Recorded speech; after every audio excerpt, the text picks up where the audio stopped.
प्रिय छात्र, आप सभी लोग कैसे हैं। हम आशा कर रहे हैं कि आप लोग बहुत ही अच्छे होंगे। देखिए, रसायन विज्ञान अभ्यास 2, ठीक है, इसमें हम लोग इस समय पर रासायनिक अभिक्रिया के बारे में पढ़ रहे हैं, जिसमें मैं 2 अभिक्रिया, संयोजन अभिक्रिया जिसको योगात्मक अभिक्रिया कहते हैं, और एक वियोजन अभिक्रिया जिसे अपघटन अभिक्रिया कहते हैं, इसके एक एक पार्ट को मैंने बढ़िया ले समझाया और उसके बाद उसके नोटबुक को भी बताया। देखिए, आज हम लोग पढ़ेंगे विस्थापन अभिक्रिया। तो विस्थापन अभिक्रिया का एक नाम है प्रतिस्थापन अभिक्रिया, ठीक है। अगर विस्थापन अभिक्रिया पूछे या प्रतिस्थापन अभिक्रिया पूछे तो दोनों का उत्तर एक ही होगा, ठीक है। तो अब देखिए, तो सबसे पहले हम लोग विस्थापन अभिक्रिया का क्रियाकलाप पढ़ेंगे, ठीक है। उसके बाद हम लोग यह पढ़ेंगे कि विस्थापन अभिक्रिया में कुछ प्रश्न बनता होगा क्रियाकलाप में, उन प्रश्नों को पढ़ेंगे हम। ध्यान से देखिएगा, एक एक लाइन, एक एक बात मैं अच्छे तरीके से आपको समझाता हूँ, और उसके बाद जो है इसका नोटबुक भी आपको मैं दूंगा, इसलिए आप वीडियो को लास्ट तक देखिएगा। देखिए क्या कह रहा है। उसके बाद यह 2 प्रकार की हो जाएगी, एक हो जाएगा एकल विस्थापन और एक हो जाएगा द्विविस्थापन। तो द्विविस्थापन अभिक्रिया को हम उभय अपघटन अभिक्रिया भी कहते हैं, और उसके बाद हम लोग इसी में पढ़ेंगे अवक्षेपण अभिक्रिया, ठीक है। तो मैं पढ़ना प्रारंभ कर रहा हूं, आप ध्यान से देखिएगा। देखिए, विस्थापन अभिक्रिया, देखिए किसी भी चीज़ को अगर अच्छे तरीके से जानना चाहते हैं तो आपको समय देना पड़ेगा। जब समय देंगे तो ही हम अच्छे तरीके से आपको बता सकते हैं। देखिए, विस्थापन अभिक्रिया का क्रियाकलाप जैसे नाम से ही लग रहा है, ठीक है, कि किसी को किसी के स्थान से हटाने के लिए कह रहा है, या इसका नाम प्रतिस्थापन अभिक्रिया भी है, उसमें भी किसी को किसी के स्थान से हटाता है। तो देखिए क्रियाकलाप में, लोहे की 3 कील लीजिए और उन्हें रेगमाल से रगड़ करके साफ कर लीजिए। लोहे की कितनी कील लेंगे? 3 कील लेंगे, ठीक है। जैसे यह 3 कीले हो गया, और इसको रेगमाल से रगड़ करके हम क्या करेंगे? साफ कर लेंगे। उसके बाद देखिए, 2 परख नली लेंगे, एक परख नली ए लेंगे और एक परख नली बी लेंगे, और दोनों परख नलियों में 10 ml, कितना ml? 10 ml कॉपर सल्फेट का विलयन डाल देंगे, ठीक है। 3 लोहा की छड़ ले लेंगे, ठीक है, और उसे रेगमाल से रगड़ करके साफ कर लेंगे।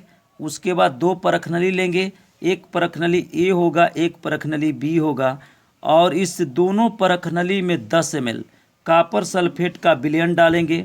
अब देखिए क्या करेंगे, जो 3 कील लिए हैं उसमें के 2 कील को धागा से बांध करके, और देखिए बी के कॉपर सल्फेट के विलयन में 10 मिनट तक डुबो कर रखेंगे, और तुलना करने के लिए एक कील को अलग रखेंगे, ठीक है। इसमें का जो 3 कील है, इसमें 2 कीलों को हम धागा से क्या करेंगे? बांध देंगे, और धागा से बांध करके एक, मैं देखिए यहाँ दिखा रहा हूँ, इसको थोड़ा देख लीजिएगा। देखिए यहाँ पर जब आएगा तब दिखाएंगे। देखिए यह 2 परख नली है, एक परख नली ए है और एक परख नली बी है। तो देखिए दोनों में कॉपर सल्फेट हम डाले हैं, और इसमें भी 10 ml कॉपर सल्फेट है और इसमें भी 10 ml कॉपर सल्फेट है। तो देखिए जो 2 लोहा की कीले हैं उसको रस्सी से बांध करके ए वाला में नहीं डाले हैं, किस में डाले हैं? बी वाले में डाले हैं, ठीक है ना, बी वाले में डाले हैं। एक कील को हम बाहर रखे हैं। अब देखिए क्या करेंगे, ध्यान से देखिएगा। अब देखिए, देखिए यहाँ पर चित्र बनाया है, इसको भी समझ लीजिए। देखिए ये परख नली हो गया, और इसमें यह कॉपर सल्फेट हो गया। देखिए इसको धागा से इस लोहा की 2 कीलों को बांध करके इस कॉपर सल्फेट के विलयन में डाला है, ठीक है। और 20 मिनट के पश्चात, देखिए 20 मिनट के पश्चात दोनों कीलों को कॉपर सल्फेट के विलयन से बाहर निकालिए।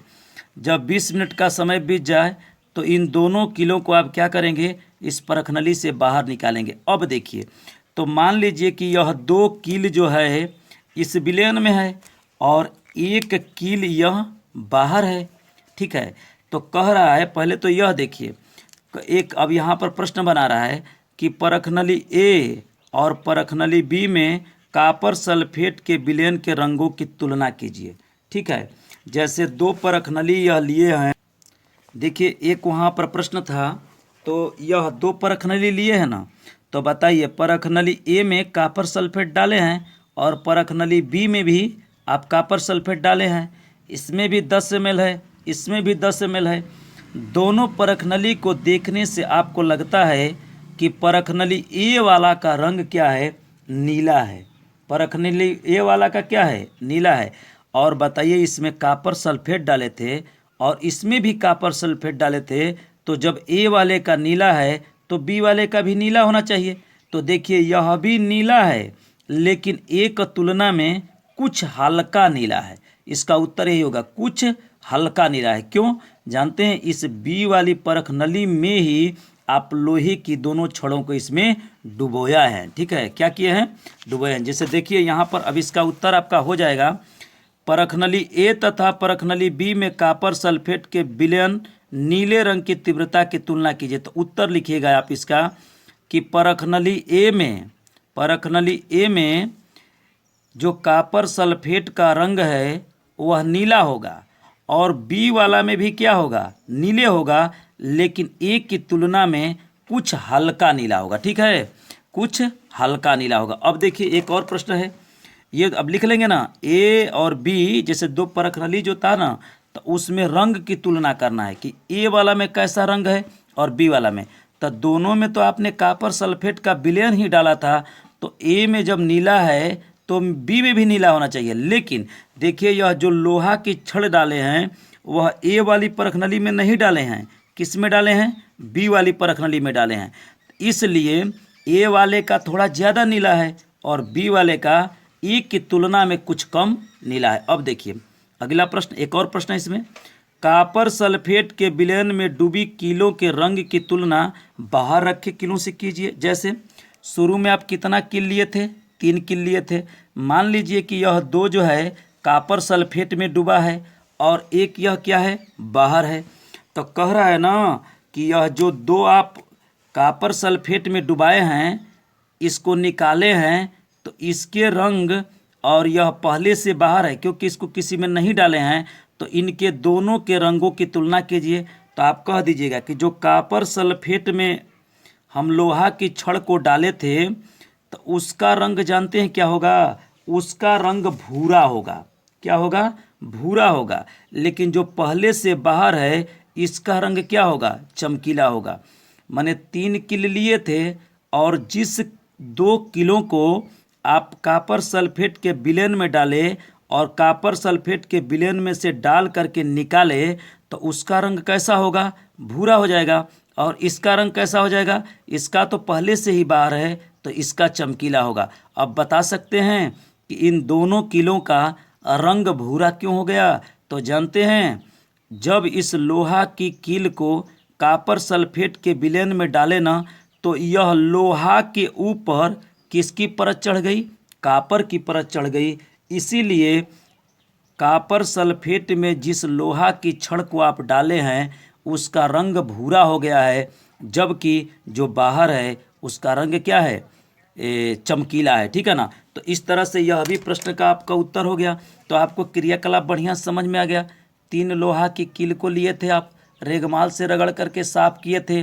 2 परखनली लिए थे, दोनों परखनली में 10 ml कॉपर सल्फेट का विलयन डाले थे और उसके बाद 2 किलो को आप धागे से बांध करके और कॉपर सल्फेट के विलयन में क्या किए थे, डाल दिए थे। ठीक है ना। और उसके बाद 20 मिनट के बाद निकाले थे। तो इन दोनों प्रश्नों का आप उत्तर दिए हैं। देखिए नेक्स्ट अब आगे बताते हैं। अब देखिए यहाँ पर देखिए चित्र में बढ़िया से देखिए, घबराइएगा मत। देखिए लोहे की कील यहाँ पर देखिए ऐसे बना करके दिया है। यहाँ पर लिखा है कॉपर सल्फेट के विलयन से बाहर निकाली गई लोहे की कील। देखिए यह भी लोहा की कील है और यह भी लोहा की कील है, लेकिन यह लोहा की कील ऐसी है जिसको किसी विलयन में नहीं डुबाया गया है, जबकि यह लोहा की कील ऐसी है जिसे कॉपर सल्फेट के विलयन में डुबो करके आप निकाले हैं। अब यहाँ पर ये परखनली तो आप समझ गए हैं। नीचे आते हैं। देखिए लोहे की कील का रंग भूरा क्यों हो गया। देखिए आप यहाँ पर समझेंगे तब समझ में आएगा। देखिए अब देखिए कॉपर सल्फेट के विलयन नीले रंग का मलिन क्यों पड़ गया, बात समझ रहे हैं ना। जैसे आप कॉपर सल्फेट के विलयन में, ये देखिए कॉपर सल्फेट का विलयन है, ठीक है। कॉपर सल्फेट के विलयन में जब लोहा की कील को डाले, देखिए यहाँ पर देखिए, ध्यान से देखिए, ये देखिए ये लोहा है, यह भी, और उसमें किसको डाल दिए, इसको किस में डाले, CuSO4 कॉपर सल्फेट के विलयन में डाले।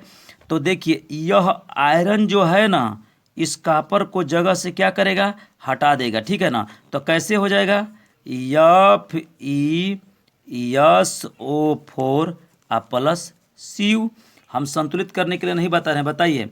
जब इस परखनली में, जैसे मान लीजिए इसी में जब लोहा की कील को डाले कॉपर सल्फेट के विलयन में, तो बताइए न किसने किसको हटा दिया। तो यह आयरन जो है ना, इस कॉपर को क्या कर दिया, हटा दिया। और जानते हैं क्या हो गया, अब देखिए यहाँ पर ये लिखा है, इस अभिक्रिया में लोहा ने दूसरे तत्व कॉपर सल्फेट के विलयन को विस्थापित कर दिया या हटा दिया। इस अभिक्रिया को विस्थापन अभिक्रिया कहते हैं। देखिए ये परिभाषा है, गौर से देखिएगा, बढ़िया से देखिए। इस अभिक्रिया में लोहा, यहाँ पर देखिए यह लोहा जो है किसको हटा दिया, कॉपर सल्फेट के विलयन में से किसको हटा दिया, कॉपर को हटा दिया। देखिए कॉपर हट गया है, कॉपर के जगह पर आपको इधर क्या दिखाई दे रहा है, आयरन दिखाई दे रहा है। तो अब देखिए यह लोहा जो है कॉपर को हटा दिया, ठीक है, दूसरे तत्व कॉपर सल्फेट के विलयन से विस्थापित कर दिया। इस अभिक्रिया को विस्थापन अभिक्रिया कहते हैं। जैसे कुछ और देखिए यहाँ पर लिखा है Zn zinc plus CuSO4 arrow mark. अब देखिए यह जिंक जो है किसको हटाएगा, कॉपर को। तो कैसे हो जाएगा, ZnSO4 प्लस Cu। ख्याल करिएगा कितने जगह हट रहा है, एक जगह हट रहा है, ठीक है ना। तो यह एकल विस्थापन भी हो जाएगा, यही एकल विस्थापन है। देखिए कोई तत्व है, ये तत्व हो गया, किसी यौगिक से, देखिए ये यौगिक है, कोई तत्व किसी यौगिक से किसी तत्व को हटा करके और उसकी जगह पर स्वयं आ जाता है, तो उसे विस्थापन अभिक्रिया कहते हैं। देखिए इसमें जिंक जो है कॉपर को हटा करके, और देखिए कॉपर अलग हो गया है और जिंक जो है कॉपर। एक और देखिए Pb lead plus CuCl2 arrow mark. अब देखिए यह लेड जो है कॉपर को हटा दिया, ऐसे हो गया PbCl2 प्लस Cu क्या हो गया, अलग हो गया। ख्याल करिएगा, देखिए मैं बता रहा हूँ, यहाँ पर ध्यान समझिए। यहाँ आयरन ने किसको हटाया, कॉपर को हटाया। जिंक ने किसको हटाया, कॉपर को हटाया।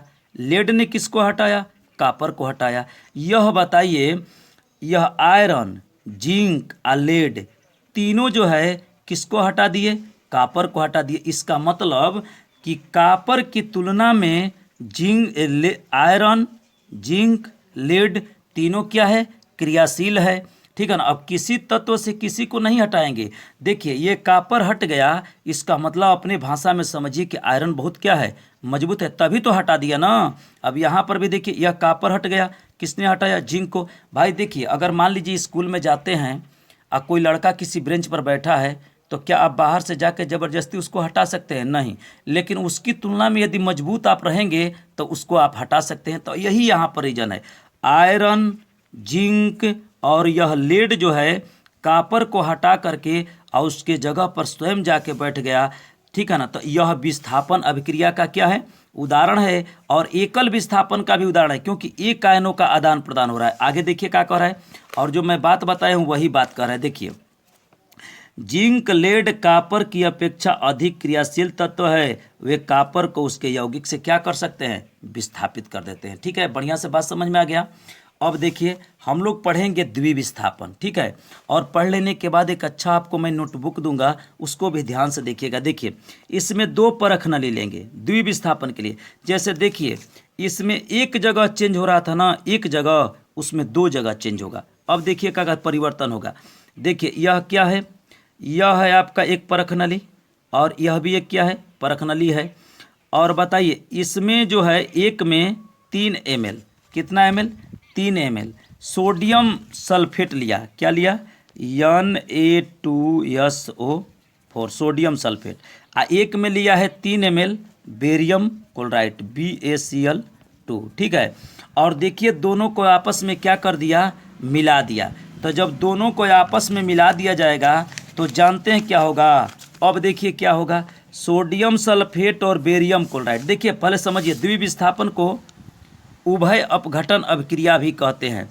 तो बताइए, एक परखनली यह है, एक परखनली यह है, एक में लिया है 3 ml देखिए सोडियम सल्फेट, एक में लिया है बेरियम क्लोराइड 3 ml, और दोनों को एक ही में क्या कर दिया, मिला दिया। तो कह रहा है कि आपने क्या देखा, आपने क्या देखा, ठीक है।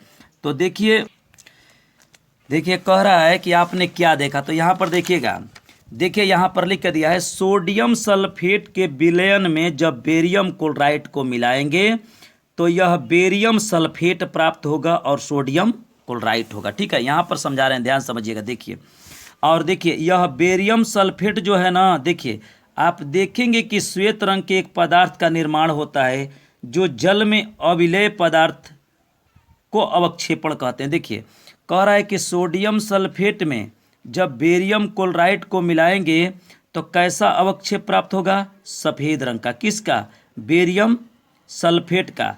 जानते हैं जिसमें कुछ और ऐसा यह पदार्थ प्राप्त होगा ना कि यह जल में घुलेगा नहीं, अविलेय होगा, ठीक है ना, पानी में घुलेगा नहीं।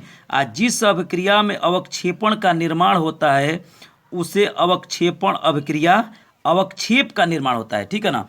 जैसे कोई रासायनिक अभिक्रिया करा रहे हैं और उसमें कुछ पदार्थ अगर बच जाए और ऐसा पदार्थ बचे कि वह जल में घुलने न पाए, तो वह तो अविलेय पदार्थ कहलाएगा, लेकिन बच गया ना, तो अवक्षेप बच गया ना, तो इस प्रकार की क्रिया को अवक्षेपण अभिक्रिया हम लोग कहते हैं। जैसे देखिए यहाँ पर मैं समझा रहा हूँ। देखिए ये सोडियम सल्फेट है, ये बेरियम क्लोराइड है। कितना लिए हैं, 3 ml। इसको कितना लिए हैं, 3 ml। दोनों को क्या किए हैं, परखनली में, ऐसे इस तरह से परखनली है, तो इस परखनली में दोनों को क्या किए हैं, मिलाए हैं। तो देखिए अब यहाँ पर बता रहे हैं, देखिए तो यह बेरियम जो है इसके आगे यह सल्फेट आएगा, क्या आएगा, सल्फेट। मैं लिख रहा हूँ, देखिए BaSO4, देखिए आ गया बेरियम का आगे सल्फेट ना, तो यह क्लोरीन, देखिए यह क्लोरीन जो है आ जाएगा इस सल्फेट के जगह पर, ठीक है ना। अर्थात Na के पास क्लोरीन आ जाएगा, ऐसे हो जाएगा NaCl। तो बताइए सल्फेट किसके आगे आया, बेरियम के आगे आया। और बताइए क्लोरीन कहाँ गया, तो सोडियम के आगे गया। तो बताइए कितने जगह चेंज हुआ, 2 जगह चेंज हुआ। और जो बताइए 2 जगह जब चेंज होता है तो उसे क्या कहते हैं, द्विविस्थापन कहते हैं। और इसमें देखिए संतुलित करने के लिए यहाँ पर 2 लगाया है, और यह जो है जानते हैं किस रंग का है, सफ़ेद रंग का है, श्वेत रंग का है। क्या है, तो बेरियम सल्फेट है, क्या है, बेरियम सल्फेट है। और यह अविलेय है, अविलेय, इसका मतलब समझ रहे हैं, ये जल में घुलेगा नहीं और इसी का अवक्षेप प्राप्त होता है, इसलिए यह अवक्षेपण अभिक्रिया भी है। आगे देखिए क्या कह रहा है, ऐसा क्यों होता है। तो देखिए बेरियम तथा सल्फेट की अभिक्रिया से BaSO4 के अवक्षेपण का निर्माण होता है। यह एक अन्य उत्पाद सोडियम क्लोराइड, मैंने इसका कहने का मतलब यह है कि सोडियम सल्फेट का यदि बेरियम क्लोराइड के साथ हम मिलाते हैं तो बेरियम सल्फेट का एक अवक्षेप प्राप्त होगा जो अविलेय होगा और यह सफ़ेद रंग का होगा। उसके साथ ही सोडियम क्लोराइड भी इसमें से क्या होगा, निकलेगा। अब कह रहा है जो विलयन में रहेगा वे अभिक्रिया जिसमें अभिकारकों के बीच आयनों का आदान प्रदान होता है उससे हम लोग द्विविस्थापन कहते हैं, ठीक है ना। बात क्लियर हो गया। देखिए 2 आयनों का, एक बार देखिए सबसे महत्वपूर्ण चीज़ में इसमें क्या है, कुछ नहीं। देखिए मैं एक बार समझा रहा हूँ। देखिए आप विस्थापन यहाँ पर करिए, समझिए, समझ में क्यों नहीं आएगा। विस्थापन को क्या कहते हैं, प्रतिस्थापन कहते हैं, ठीक है। विस्थापन को क्या कहेंगे, प्रतिस्थापन। और इसके 2 पार्ट बनाइए, ठीक है। एक आपका हो जाएगा एकल विस्थापन, एकल विस्थापन, और एक लिख दीजिए द्विविस्थापन। यही इसमें महत्वपूर्ण सबसे है, ठीक है ना। तो देखिए इसमें किसका हो रहा था, एक आयनों का आदान प्रदान। देखिए बढ़िया से Fe+CuSO4। तो बताइए यह आयरन किसको हटा रहा था, कॉपर को। ऐसे हो जा रहा था FeSO4+Cu हो जा रहा था कि नहीं, बताइए एक ही जगह ना चेंज हुआ। इस कॉपर को हटा के इसके जगह पर क्या आ गया, आयरन आ गया। तो यह विस्थापन अभिक्रिया भी कहलाएगा। एक जगह चेंज हो रहा है तो इसको एकल विस्थापन भी आप कहेंगे। एक और देखिए Zn+CuSO4। अब बताइए यह जिंक किसको हटाएगा, कॉपर को। तो ऐसे हो जाएगा Zn+SO4+Cu। अब कोई कहेगा कि सर कोई किसी को हटा सकता है। देखिए ऐसा मत सोचिए आप कि कोई किसी को हटाएगा। मैं एक श्रेणी बताऊंगा, विद्युत रासायनिक श्रेणी, उसमें मैं समझाऊंगा। और द्विविस्थापन का आप जानते हैं ना, देखिए sodium sulphate Na2SO4+ barium chloride. तो क्या हो जाएगा बताइए, यह जो सल्फेट है ना वो किसके पास आएगा, बेरियम के पास, BaSO4 आप प्लस। यह क्लोरीन किसके पास आएगा, सोडियम के पास, NaCl। अब यह बताइए यह किस रंग का है, सफ़ेद रंग का है और अविलेय है, जल में नहीं घुलेगा। और उसके बाद कह रहा है ना कि यह अवक्षेप के रूप में मिलता है, इसलिए इसे अवक्षेपण अभिक्रिया भी हम लोग कहते हैं। ठीक है, तो नेक्स्ट अब देखिए इसका मैं आपको नोटबुक बता रहा हूँ। देखिए पार्ट 8 है। मैं कह रहा हूँ कि आप अगर बढ़िया से पढ़ेंगे ना तो हर प्रश्नों का मैं उत्तर दूंगा। देखिए NCERT विज्ञान कक्षा 10 रासायनिक अभिक्रिया एवं समीकरण विस्थापन अभिक्रिया पढ़ेंगे। सबसे पहले क्रियाकलाप। अगर आप बुक में क्रियाकलाप देखे होंगे तो एक प्रश्न है, परखनली ए तथा बी में कॉपर सल्फेट के विलयन के नीले रंगों की तीव्रता की तुलना करिए। और मैं बताया हूँ, बताइए ए वाला में नीला है कि बी वाला में नीला है। तो पहले बात समझिए, दोनों में नीला है, लेकिन ए वाला में थोड़ा ज़्यादा नीला है और बी वाला में ए की तुलना में कुछ कम नीला है। जानते हैं इसका रीजन क्यों है, क्योंकि बी वाला में ही आप लोहे की छड़ को डाले हैं। अगर बढ़िया से पढ़े होंगे तो ध्यान से समझ में आता होगा। अब देखिए यह क्या कर रहा है, प्रश्न दूसरा उसमें है, कॉपर सल्फेट में डूबे कीले की तुलना बाहर के कील से कीजिए। हाँ अब बताइए कितना कील आप कॉपर सल्फेट में डुबोए थे, तो 2 किलो को डुबोए थे। ठीक है ना। एक क्या रखे थे, बाहर रखे थे, एक बाहर रखे थे और 2 को क्या किए थे। तो बताइए जिस 2 को आप कॉपर सल्फेट में डुबोए थे उसका रंग कैसा हो गया था, भूरा हो गया था, भूरा हो गया था। क्यों, क्योंकि कॉपर सल्फेट में जब उसको डाले ना तो उसके ऊपर कॉपर की क्या चढ़ गई, परत चढ़ गई। आज जो बाहर रखे हैं ना वह चमकीले किस्म का होगा। ठीक है। अब देखिए नई लोहे की वस्तु जो होती है वह चमकीली होती है। देख लीजिए यहाँ पर आप संक्षारण जब पढ़ेंगे तो आपको आएगा। देखिए यहाँ पर, देखिए यहाँ पर लिखा है, आपने यह अवश्य देखा होगा कि लोहे की बनी नई वस्तुएं चमकीली होती है। माने लोहे की जो वस्तु होती है वह कैसी होती है, चमकीली होती है। जब आएगा तो मैं इसको बताऊंगा। अब देखिए क्या कह रहा है, बहुत मेहनत करना पड़ता है। और अगर आपको वीडियो पसंद आए तो शेयर करिए, लाइक करिए। अब देखिए हम क्या करेंगे, क्रियाकलाप का हो गया। अब हम विस्थापन अभिक्रिया या प्रतिस्थापन अभिक्रिया की परिभाषा पढ़ेंगे। तो आप जानते हैं, देखिए वह रासायनिक अभिक्रिया, थोड़ा उसको बढ़िया से लिख देते हैं, जिसमें अधिक क्रियाशील तत्व। मैं नहीं कह रहा था कि क्लास में जाएंगे तो किसी ब्रेंच पर अगर कोई लड़का बैठा है तो उसको तभी आप हटा सकते हैं जब उससे आप मजबूत हैं। अगर मजबूत नहीं रहेंगे तो आप उसको हटा नहीं पाएंगे। देखिए तत्व कम क्रियाशील तत्व के यौगिक से उस तत्व के परमाणुओं को विस्थापित कर देता है और स्वयं उसका स्थान ग्रहण कर लेता है, विस्थापन अभिक्रिया या प्रतिस्थापन अभिक्रिया होती है। जैसे मैं समझाया था, देखिए उसमें भी समझाया था, आयरन है ना और यह कॉपर सल्फेट है ना। तो बताइए आयरन ने किसको हटा दिया, कॉपर को हटा दिया। और देखिए कॉपर के जगह पर स्वयं जाके बैठ गया है और कॉपर क्या हो गया है, अलग हो गया है। तो बताइए चेंज कितने जगह हुआ है, एक जगह हुआ है।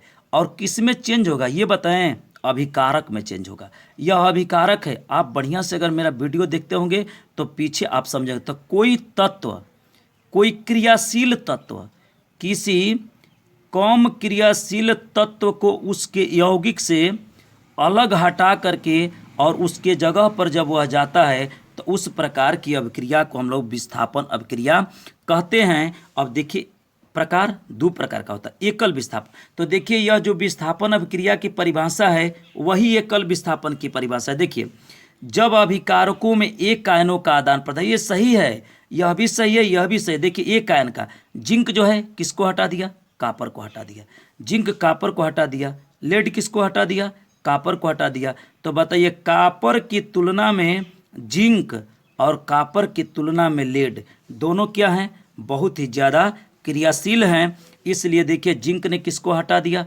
कापर को। देखिए कापर की जगह पर जाकर जिंक बैठ गया है और एक जगह परिवर्तन हुआ ना, इसलिए यह क्या है, एकल विस्थापन है। देखिए यह भी एकल विस्थापन है, ऐसा मत समझिएगा, विस्थापन अभिक्रिया के अंतर्गत एकल विस्थापन। ठीक, अब देखिए अब आते हैं द्विविस्थापन। द्विविस्थापन को उभय अपघटन अभिक्रिया कहते हैं। इसमें भी एक क्रियाकलाप था, आपको याद पड़ रहा है। देखिए दो परखने लिए थे, एक में 3 ml सोडियम सल्फेट लिए थे और एक में 3 ml बेरियम क्लोराइड लिए थे। और जब दोनों को आपस में मिलाए तो कह रहा था कि क्या हुआ, ठीक है ना। तो देखिए हम लिखे थे, आपने क्या प्रेक्षण किया, तो देखिए जब सोडियम सल्फेट के विलयन में बेरियम क्लोराइड को मिलाते हैं, देखिए हमने देखा कि जब सोडियम सल्फेट में बेरियम क्लोराइड को मिलाया तो एक श्वेत रंग का पदार्थ मिला, श्वेत रंग का। कैसा श्वेत रंग का, और वह अविलेय था, वह जल में घुलने वाला नहीं था और वह एक छेप के रूप में बचा, वह घुलनशील था। जैसे यहाँ पर दिखाया है, देखिए sodium sulphate, barium chloride, BaSO4, ठीक है ना। यहाँ पर BaSO4 लिख देंगे, अब प्लस सोडियम क्या हो जाएगा, क्लोराइड हो जाएगा, श्वेत रंग का पदार्थ अविलेय। क्लियर, समझ में आया। सोडियम सल्फेट के विलयन में यदि बेरियम क्लोराइड को आप मिलाएंगे तो बेरियम सल्फेट बनेगा और सोडियम क्लोराइड बनेगा। यह जो बेरियम सल्फेट होगा वह सफ़ेद रंग का होगा, अविलेय होगा, जल में नहीं घुलेगा, अवक्षेप के रूप में होगा, इसलिए यह अवक्षेपण अभिक्रिया भी है। अब देखिए मैं बता रहा हूँ, जिसमें अगर अवक्षेप बने आप समझिएगा कि वह द्विविस्थापन ज़्यादा होगा। अब देखिए थोड़ा सा और है, देखिए परिभाषा किसका, द्विविस्थापन का, वो क्रियाकलाप का प्रश्न था। देखिए वे रासायनिक अभिक्रिया जब अभिकारकों के बीच दो आयनों का आदान प्रदान होता है।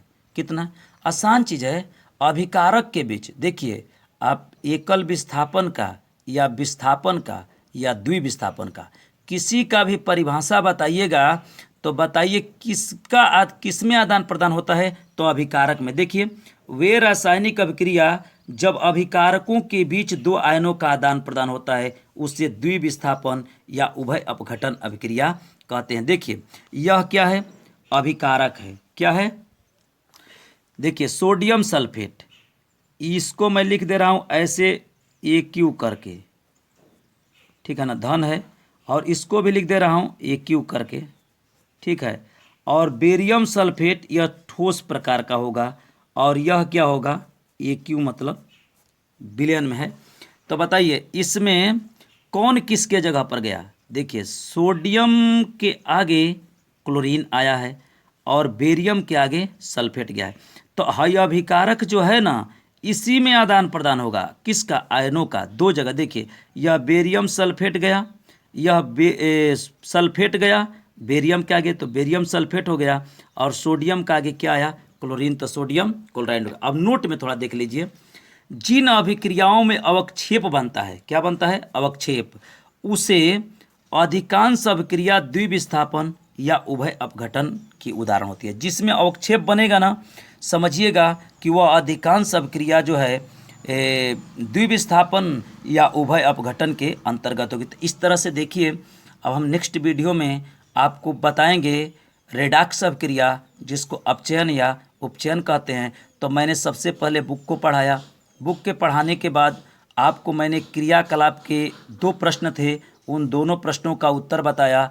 उसके बाद एकल विस्थापन का मैंने परिभाषा बताया, उदाहरण बताया, और द्विविस्थापन का भी क्रियाकलाप बताया, उसके प्रश्नों को बताया, उसके बाद उसकी परिभाषा बताया, उदाहरण बताया, और नोट में एक अवक्षेपण अभिक्रिया भी बनाया। जैसे देखिए थोड़ा सा यहाँ पर आपको मैं बता दे रहा हूँ, देखिए क्या क्या इसमें पढ़े हैं, ध्यान से देखिएगा। देखिए यहाँ पर लिख दे रहा हूँ विस्थापन, विस्थापन अभिक्रिया, इसको क्या कहते हैं, प्रतिस्थापन भी कहते हैं, ठीक है ना। तो यह बताइए आप इसका क्या क्या पढ़े, आप यहाँ बताइए। देखिए एकल विस्थापन पढ़े, एकल विस्थापन पढ़े। और क्या पढ़े? द्विविस्थापन पढ़े। द्विविस्थापन, तो द्विविस्थापन को उभय अपघटन भी कहते हैं, ठीक है ना। और इसी में आप क्या पढ़े? तो अवक्षेपण पढ़े, अवक्षेपण। तो इतना चीज़ों का हम लोगों ने अध्ययन किया और उसके बाद क्रियाकलापों का भी अध्ययन किया। तो नेक्स्ट मैं अब अगले वीडियो में आपको बनाऊंगा